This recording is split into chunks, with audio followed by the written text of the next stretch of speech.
Апостолски дела 25 глава.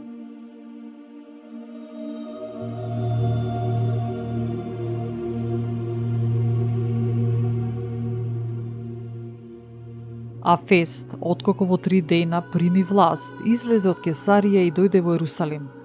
Тогаш првосвештеникот и старешините јудејски му се пожалие против Павле и го молеа, барајќи милост за себе против него, да го прати во Ерусалим и редеа заседа за да го убијат патем.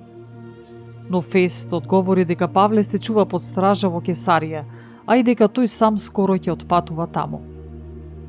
Кои пак од вас можат нека дојдат со мене, и ако има некаква вина на овој човек, тогаш нека го обвинат. И откако беше кајнив, не повеќе од 10 дена слезе во Кесарија и утредента седна на судскиот стол и заповеда да го доведат Павле. А кога го доведоа, јудејците што беа дошли од Ерусалим застана наоколу и многу тешки обвиненија изнесува против Павле, кои не можеа да ги докажат. А тој бранејки се рече: со ништо не се огрешив ни против законот јудејски, ни против храмот, ниту пак против царот. Но Фест, сакајќи да им угоди на јудејците, му одговори на Павле и рече: сакаш ли да одиш горе во Ерусалим и таму да ти се суди за тоа од мене? А Павле одговори: стојам пред царевиот суд, каде што треба да бидам суден, а јудејците не сум ги навредил со ништо, како што и ти тоа многу добро го знаеш. Зашто ако сум виновен и ако сум направил нешто што заслужува смрт, јас не се откажувам да умрам. Но, ако од сето тоа во што ме обвинуваат тие нема ништо, тогаш никој не може да ме предаде на нив. Се повикувам на царот. Тогаш Фест, откако се посоветува со советот, одговори: се повика на царот, рече, кај царот ќе појдеш. А откако мина неколку дена, царот, Аргипа и Верники слегнаа во Кесарија, за да го поздрават Фест.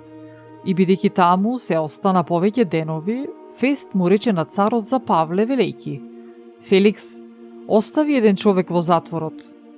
Кога бе во Ерусалим, за него излегоа првосвештениците и старешините јудејски ме молеа да го осудам. Јас одговорив дека кај римјаните не е вообичаено човек да се осудува на смрт пред обвинетиот да се соочи со обвинителите и да му се дозволи да се брани од обвинувањето. И кога се собра овде на другиот ден без никакво одлагање, јас седнав на судскиот стол и заповедав да го доведат човекот. И кога застана околу него обвинителите, не изнесоа никакво обвинение против него, како што предполагав. Туку против него има некакви препирки околу нивното верување и за некој си Исус, кој умрел и за кого Павле вели дека е жив. А јас, не знаејќи што да правам со овој, го прашав дали сака да оди во Ерусалим и таму да биде суден. Но бидејќи Павле побара да биде чуван до судската одлука за неговото височество, заповедав да го држат под стража, додека го пратам кај царот. Тогаш Агрипа му рече на Фест: би сакал и јас да го сослушам тој човек. А тој одговори: утре ќе го сослушаш. Утредента, кога Агрипа и Верники дојдоа со голем сјај, влегоа во судницата заедно со војводите и најугледните граѓани по заповед на Фест, го доведоа Павле.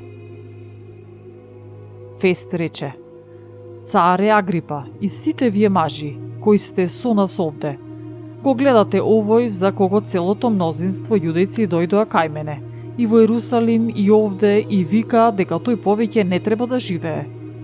Но јас, кога разбрав дека тој не направил ништо достојно за смрт и бидејќи тој сам се повика за неговото височество, решив да го пратам кај него. За него пак немав поправо што да му напишам на господарот, затоа го изведов пред вас, и особено пред тебе, царе Агрипа, за да можам, откако ќе се сврши испитувањето, нешто да напишам. Зашто безсмислено ми се чини да пратам затвореник, а вината негова да не ја соопштам.